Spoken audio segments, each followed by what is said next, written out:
So first, man, when you think about sequels that just are better than the first, you have Godfather Part 2, Empire Strikes Back, Lethal Weapon 2, and now the Space Jam, A New Don't Legacy. forget Best Man Holiday. Best Man Holiday, my bad.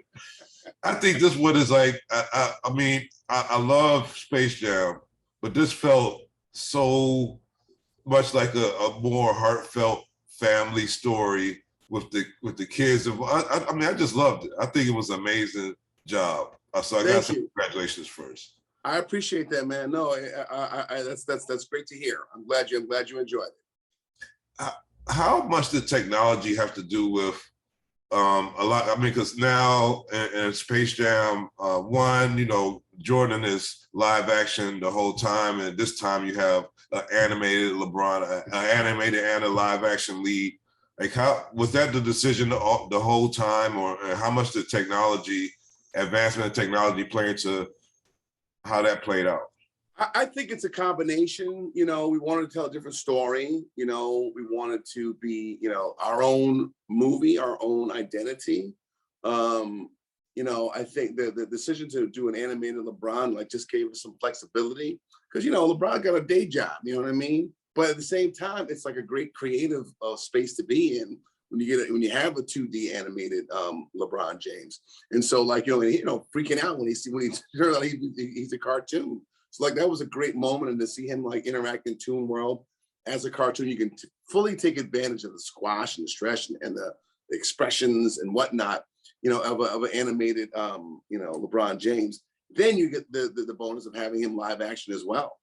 Yeah, one of the other things that was great was that you took advantage of Warner Brothers' huge library of content and kind of did like a tour through it. And like, you know, how fun was that as a director to just be able to have all these different assets and IPs that you could use within one film? I tell you what, it was a great, I mean, their library is so extensive. You don't even realize how much a part of Warner Brothers library life it's been for you. You know what I mean? Like, so like, you know, you know, it was a great thrill to have all that IP at our disposal, but it's tricky because, you know, when we're gathering the tunes back up, you know, what properties are going to make sense, what's going to be funny, what's going to be quick, what's going to be like, you know, have that pop that you want.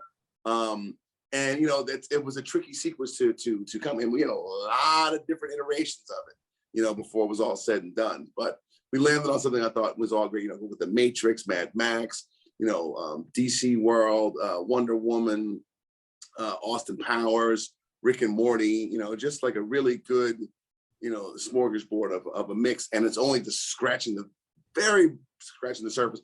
Plus, we got to see a lot of their characters at the game as well, like Rucker Park. Yeah, yeah. He thinks Algie is his friend. I don't know what else to do. You gotta win this game and get our son back. Okay. It's game time. Tell me where you at. You know we push you back.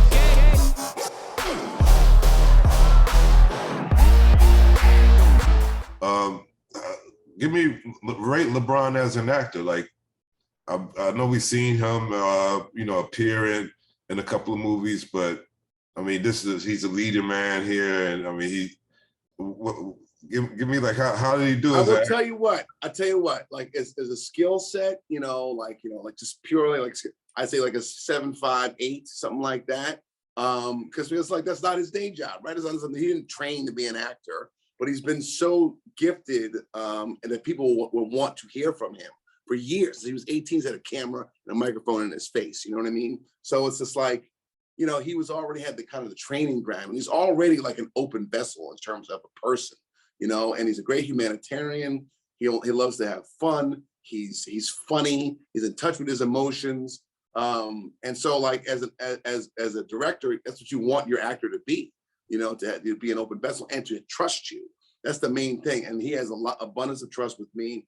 and I trusted him, and he just, you know, he killed the role, I think. A lot of great people were at the premiere last night, some NBA stars, but you had your family, you had your dad there, had other people, and you spoke about how your kids were like a good My focus group, yeah. focus group. How different was that? I mean, have you been able to do that with anything else with that you No, worked on before?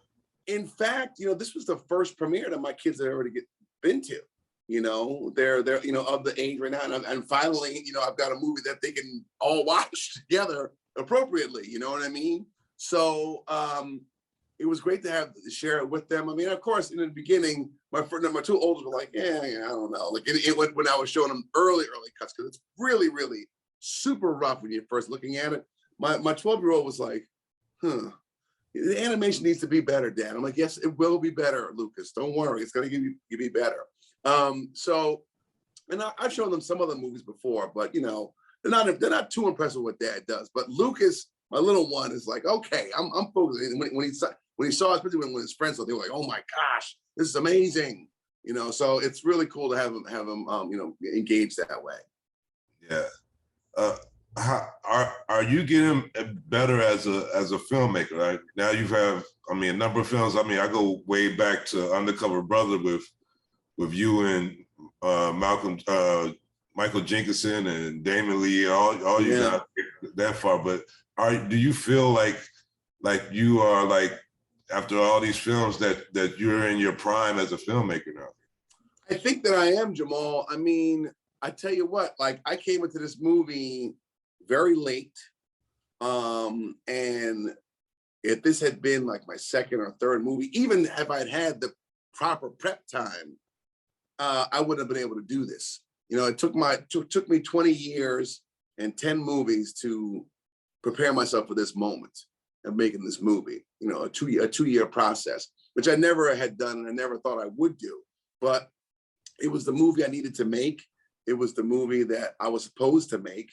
And, you know, it prepared me for this moment. So yeah, I am getting better, and I'm still striving to get better, because it's like, you know, the amount of stuff that I learned on this is like, whoa, like, I mean, there's stuff that I knew and didn't know 2 years ago.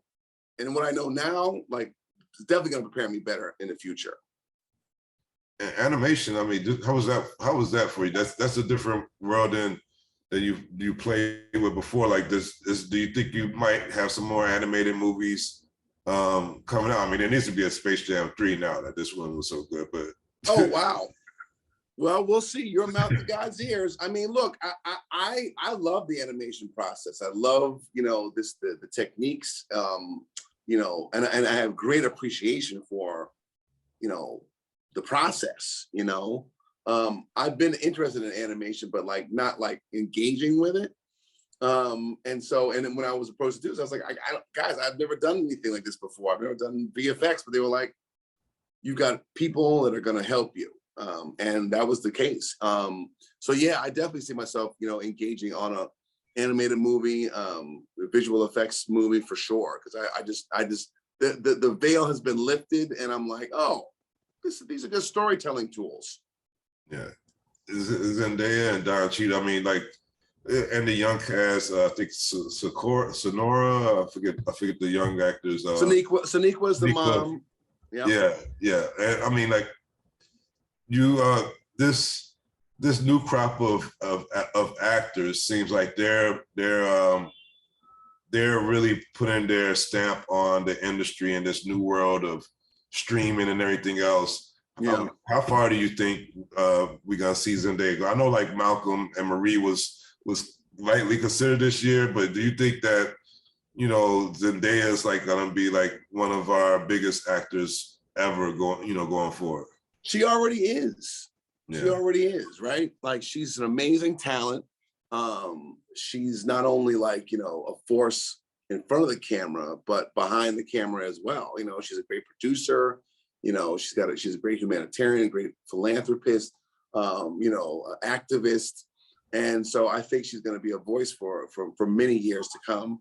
And I think she's just scratching the surface of what her talent can be. I mean, you can see it like Space Jam to Malcolm and Marie. I mean, it's been like, you know, and everything in between. Euphoria. I mean, wow, like what an amazing actress. And last question. I mean, now that you've done this project with LeBron, like, are you a forever a season ticket holder to wherever LeBron takes his talents? I mean, do you get some front row seats wherever he's? I mean, you know, I hope. Like, you know what? Let's put a campaign together. You know what I'm saying? LeBron, wherever LeBron's playing, you get front row seats. I don't think it's going to happen. I think it's probably been quite a few people that have been asking that. But you know, hopefully, if it's a global hit, then like, hey, LeBron, hook up your boy. Well, I hope if that happens, man, I hope you take me one of these games with you, bro. I love to hang out with you at a game. But again, great project. I was super impressed. I mean, I thought it'd be a good movie, but I had no type of expectation it was gonna be that great of a Space Jam. And I just watched the first Space Jam right before, just to like get like a whole refresher. And I was like, oh yeah, I really love that movie. And then when I see this, it just, I mean, the first 20 minutes, I was blown away. Oh man, thank you so much. No, look, we're very proud of the movie, and I'm very happy that it spoke to you like that. Yeah, thank you for your time, Mr. Lee, and we'll talk soon. Can't wait till we see each other again. Yes, sir, Jamal. Good to see you, brother.